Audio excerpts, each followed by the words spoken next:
Hello and welcome to Business Matters, the show about people behind businesses that help make Tacoma a great place to live and work. I'm your host, Mike Wark, and today in the Spotlight, we feature a perfect fit for footwear and apparel in Freighthouse Station Marketplace. Then we'll go on an adventure through the Dome Business District before Andrew Fry joins us to provide tips and suggestions for building a business with your spouse. And today my guest is Amy Brown, who's the owner of Noble Trove, a store in Freighthouse Station Marketplace. Welcome, Amy. Hello. Thank you for having me.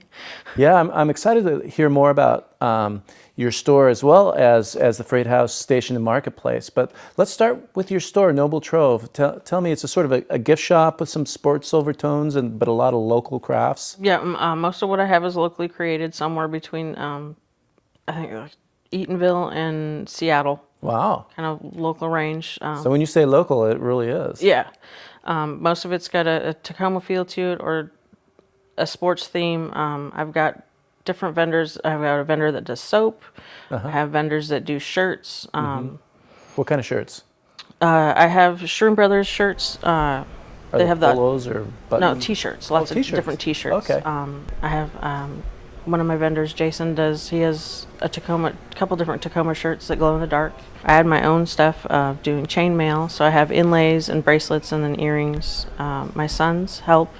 They make paracord bracelets. So you have chainmail. Are you wearing some of it? I am. I have my bracelet on, but I also have different thinner ones that are a Byzantine weave. Wow. This one's just a 4-in-1, which is most of what the inlays are made out of. So you have clothing, candles, soap, a whole range of things. So if I'm looking for a unique gift for somebody, especially if they have everything, I should come to Noble Trove. So I have a lot of little different unique stuff. What are some of the sports-oriented I have gifts? Just a lot of hats and arm socks. What's an arm sock? It goes up your arm with the finger hole, and I see. so Keeps you warm and... yeah.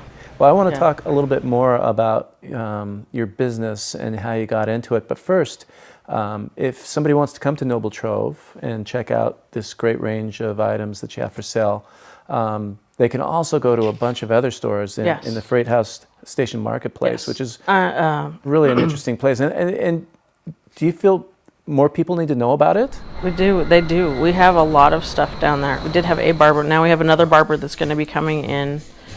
We have a lingerie shop. We have a vape shop that's starting up. We have a coin shop. We have a few boutiques. Boutiques as in?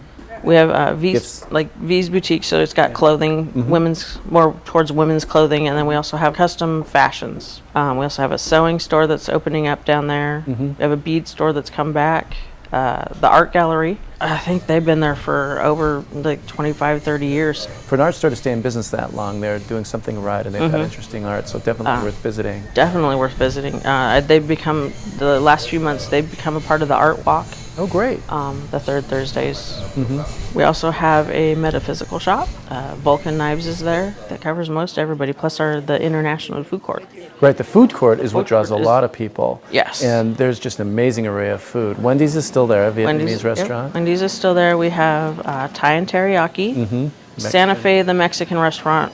Then we also have Little India, Paya Thai fish and chips. Which I hear are great. Yes. Really good. Totally. And then RJ's, and then we also have little wafflettes with the macarons and waffles. And RJ's is a burger RJ's is the burgers place. Okay, you're making me hungry. That's the problem with talking about. And there's a big food court and they're all around there, and it's lots of cozy places to sit. Don't want to forget our other end from where we're at is Olive Branch. Can't forget her. And that's a tea and coffee? The tea house. Tea house. Tea, yeah. Okay, so all kinds of things. You can shop, you can get some great food, you can hop on the light rail anywhere, and it ends right there, right? Yeah, we're the Tacoma Dome Station. So we're the end of the link. And that place has been there since 1909. I understand it was originally the terminus of the famous Milwaukee Railway. Yeah, and I know it's been a marketplace for probably over 30 years, maybe 40 years. Yeah, I'm not exactly sure. Well, both of us were young. I was young further long ago than you were. But yeah, I remember going there when I was young. And it's always had a mix of really interesting stores, a lot of local crafts and artists and great food. And if people haven't been in a while, they should check it out, I think. It changes every couple months. We have different stuff that comes in and goes out. Vendors bring new products in. Oh, I forgot a vendor. Which one?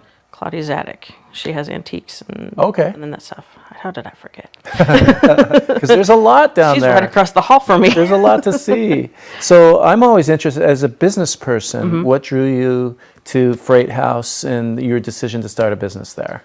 We started a business down there mostly because we were doing farmers markets. Oh, I see. And we're looking for more of a stable kind of environment. And then we kind of turned it into a co-op at first with different businesses my vendors that came in with me. So you came in with some different business owners. Yes. You were at farmers market and you thought we could do a retail location. That's a big step. It is a big step. Was it scary? To a point, only because we weren't sure. It was a lot of unknown. Yeah. But you part of the way that you dealt with the risk that you experienced was by having multiple people to split it up. We had 5 different folks start with us when we started, and I've brought in a lot more consigners than that. I still have 3 of the original ones that I started with. Soap Cabin, and then our Tea Prince has been with me the longest. And then us. But you've become sort of the leader, manager, and of the store for the most part. Yes, It's been about how long now? I've overcome and become the owner of Noble Trove. I've been there in November. I will be there 4 years. Wow. I started at one location and then I moved to the space I'm at now, Space 55. So it's good. We've overcome a lot. We still have a lot to overcome with traffic coming through the building, getting known about. That would help us a lot. So spread the word. Yeah, spread the word. Lots of people come through the building that have never been in. Events for Tacoma, like going to Tacoma concerts, they go to the Dome, but they bypass either right around Freighthouse or go through. They park in the garage and then go up the hill. So if not even realize we're there. Walk in there. It'll enhance your day for some great food or big green building. Yeah, can't miss it. There's a lot of businesses in there. Yeah, the train stopped, the link stops. Most of the people just keep flowing right on through the building. So do you continue to find ways to get new vendors to show or sell their works in your store? In my store, yeah, I look on the different craft sites, word of mouth, people that come through the store. That do crafts. I'm like my soap lady. She does crocheting also, so I have her both sides of her realm that she does. She makes really good soaps. It's great. It's wonderful to have a store like yours that really draws on local character, Tacoma and the region, Eatonville to Seattle. And I've tried to draw on some of the artists that know other artists that might be interested in putting stuff in a retail market to continue for them, to make it kind of a stop spot for people that are interested but can't make it to their market events. Well, I haven't been there in a while, so I'm going to visit soon. Visit. I will. I encourage our guests, our viewers, to visit as well. And Amy, it's for this show, but I really appreciate you being here with us today. Well, thank you for having me. It's been good. Great. Coming up, exploring the Dome Business District on District Focus.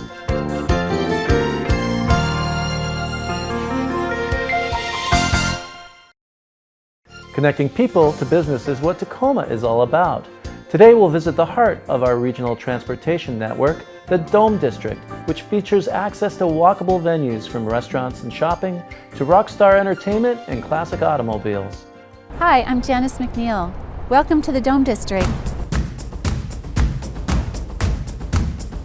The district is distinctive in serving as the regional transportation hub. It's a multimodal transit-oriented district. We've partnered together to reach out to Sound Transit and Amtrak and all of these the big powerful players that are here in our neighborhood to help us stay in business. And we have 5 bus companies with express bus and shuttle service to Seattle, plus light rail to University of Washington and downtown Tacoma and nearby community. And being a transportation district, what I'm noticing a lot lately is how many people I'm seeing exploring the area, looking at all the new little businesses that are here, and just trying to find more with the city of Tacoma. Us being able to bring in on a successful weekend day, or let's even say throughout the holiday crunch, 1,000 people a day, that's got to be able to do something for local area businesses. On the horizon is light rail service from our Tacoma station to SeaTac Airport and connections to Seattle. Our whole area is in such a big renaissance right now. The whole district is going to change in the next few years because of all of the new apartments that are being built, the creative reuse of these old vintage buildings that we have down here. We have new businesses popping in, and we have old partnerships with the museum, with the university coming in and being just half mile away. It's really helping to revitalize the whole area, and we're seeing new partnerships almost weekly. We need to be able to offer culinary experiences. We need to be able to offer educational experiences, family experiences, all those kinds of things. As we move throughout 2018, what I hope you'll see is this whole new personality about America's Car Museum come to life with all sorts of activities, experiences, and events. And that should make us quite prominent within the community. This is going to be a place where you will have apartments, where you can jump onto the link, you can get to Seattle, you can go south, and just be connected to the area. We're going to just invite the world to come and see Tacoma and how we have changed. You can easily find your way when you're visiting in the Dome District by the iconic dome in the backdrop. For more information on experiencing Tacoma business, log on to experiencetacoma.com. When we return on Tacoma Means Business, Andrew Fry will give us some advice on starting a business with friends and family.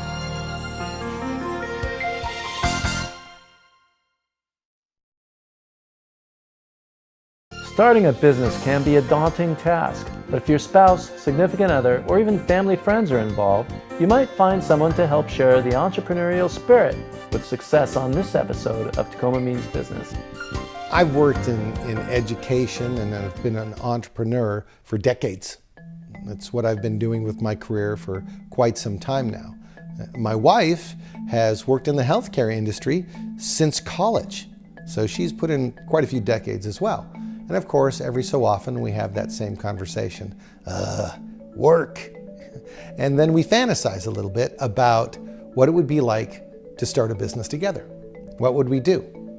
I like the idea, but I would say that if it's an idea you like and you want to implement, there are a few things that you might want to think about before you get started. One of them is, like with any business, make sure you have enough money. Have an emergency fund. And this is separate than the idea of running the business. As is always the case, you definitely need to separate your business accounts and your personal accounts. But if you're going to be working with your spouse, make certain that the two of you have an emergency fund, just in case. And then, of course, work on making that business cash flow positive as soon as possible. The other thing is that if you're going to be working together, then it's really hard to separate business from personal life. And in fact, being an entrepreneur, that's the case. Being an entrepreneur means that you're thinking about the company 7/24. Well, imagine that and now put it in the framework of you're doing this and so is your spouse, right? So it's a very important thing to try and figure out what your office hours are. When are you working together and when do you have your personal time? And along that thought, along that train of thought, one of the pieces of advice I would have is that make certain you have two different hobbies. Make certain that there's something that you can go to that's outside of the business, that's your own, that you can put personal time on. Another thing is define the roles. Have your sort of job descriptions for each person, knowing your personality types, knowing your strengths, and knowing who has the authority written down to make certain decisions. Now, that does not mean that you don't have shared authority. And in fact, there are certain things you can clarify and say, these are the decisions that we will make together and must be consensus. As soon as it's possible, get an office. Now, we talked earlier in one segment about home offices, and those are great. Well, then make certain there's a barrier that says, when I open and I walk into this door and walk into this space, I'm in the business. And when I walk out, I'm back home.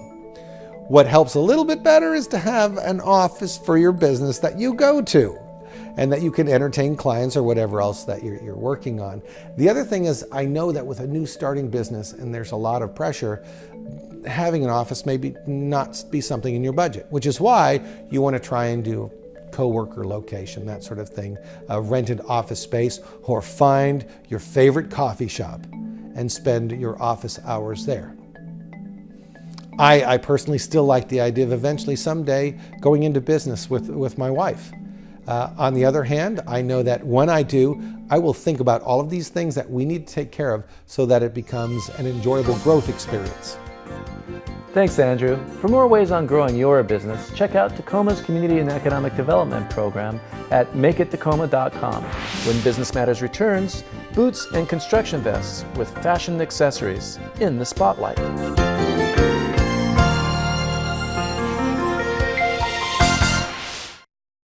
On this episode of In the Spotlight, we'll visit a store that offers construction attire and cute fashion accessories at Freighthouse Station Marketplace. My name is Danielle Wright with Construct in Style. Tracking on a unique niche of elegant fashion with construction boots and vests is a store called Construct in Style. Owners Danielle and Corey combine their genres of retail expertise with the unique marriage of a business partnership. I'm in business with my husband, Corey Wright, and so we do construction, footwear, and apparel, and then we do men and women's fashion shoes and accessories. The partnerships of small companies sometimes extend beyond the storefront. Corey and Danielle are partners in business and marriage, together pretty much 24 hours a day. Because we both have a passion for what we do, it makes it easy for us. Most of all, it's fun. We can share each other ideas. We can help each other in certain ways. The ultimate goal is to be successful together. We're a power couple together. Danielle says the business plan encourages shared fashion interests. Whether a night out or lugging sacks of concrete, Construct in Style focuses on work and play. So when they come and get their construction boots, they can buy a nice gift for their wife, or if their wife is coming to buy some shoes for herself, then she's able to purchase something or inform their significant other that there's construction apparel here that they can come and get. Alongside durable, highly visible shirts and steel-toed boots, there's a boutique side of the store. Construct in Style says all shoe sizes are available. I think some of the cool features is that we have exclusive limited inventory. So we buy minimal amounts of shoes. So once they're gone so that they don't see their shoes all around town. We carry up to size 13. I specialize in the larger sizes. Corey and Danielle maintain a keen focus on the return on profit per square foot. Corey produces custom silkscreen clothing that's part of their business strategy, designed to get the best bang for the buck. We customize construction gear, vests, jackets, t-shirts. Also do embroidering off-site where we customize hats. We do a lot of shoe and matching purse sets as well. And then we can do customizing of t-shirts to match some of the shoes. They can come in and get what they want. They share their vision with me and I can bring it to life. Most store owners bring a rich background of experience, especially when launching a new business. Danielle and Corey both brought skills to their retail partnership that seems to be working for their bottom line. We've been here a year and a half. I've been selling shoes for 15 plus years, and he's been designing t-shirts for 20 plus. So he has a passion for creating and designing t-shirts. Started off a hobby, silk screening, but from childhood, I started working on t-shirts at the age of 11. So that's a feature that we offer if you need customized t-shirts, hoodies, jackets, etc. Most businesses begin with a compelling story. Danielle's story begins with an interesting way of throwing a party. I used to do shoe parties, so I would come to people's houses, they would invite their family and friends over, and I would set up a small version of a shoe store in their home for their friends and families to come and purchase shoes. She says adding an additional incentive to a party can help grease the skids. Yep, wine and shoes shopping is the best combination. Good staff is hard to come by. Danielle and Corey found something that works for them. Me and my husband are the full-time staff. We'll also get interns from time to time. Right now we have one employee. Construct in Style is looking to the future. They're hoping to build out and expand with some stylish growth. The future of Construct in Style is to grow a successful business here within the Freighthouse, to expand on the construction side with the customization of construction attire and then the footwear.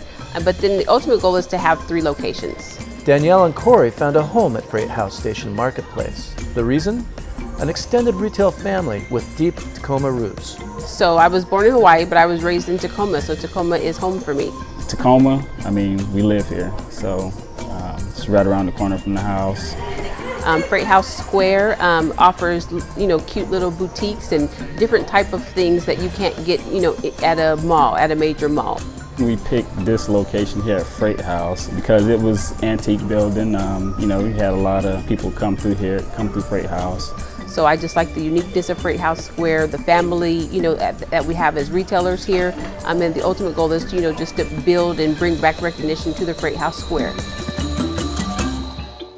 That's it for Business Matters. Join me next time for more insight into the Tacoma business scene. See you then.